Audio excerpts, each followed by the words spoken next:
ক্ষমতার পাওয়ার থাকলে মেজবান্ডার দরবার শরীফের মাজার না, মাজারের কোন একটা মাজারের ইটে হাত দিয়া দেখো, তৌহিদি জনতার নামের কোলাঙ্গারদের অস্তিত্ব এই দেশে থাকবে না। আমরা মাজারে শিরিক করি না, আমরা মাজারে বেদাত করি না, আমরা ওলি আল্লাহর মাজার জিয়ারত করি।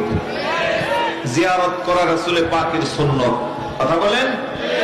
আল্লাহর নবী বলেন, আলা ফাজুরুহা ফাইন্নাহা তুযাক্কিরুল মাউত ফাইন্নাহা তুযাক্কিরুল আখিরাহ। তোমরা মাজার জিয়ারত করো, কবর জিয়ারত করো। জিয়ারতের মাধ্যমে পরকালের স্মরণ হয়, মৃত্যুর স্মরণ হয়, আখিরাতের স্মরণ হয়। তাই রাসূলে পাকের সুন্নাত আদায়াতে আমরা ওলি আল্লাহর মাজারে জিয়ারত করি। হক্কানি রব্বানি ওলি আল্লাহর মাজার জিয়ারত করা রাসূলে পাকের সুন্নাত। এইভাবে আপনারা যা ইচ্ছা তা করবেন, এটা সহজ মনে করিয়েন না। এই দেশ ওলি আল্লাহদের দেশ, এই দেশে ইসলাম পেয়েছি আমরা ওলি আল্লাহদের মাধ্যমে।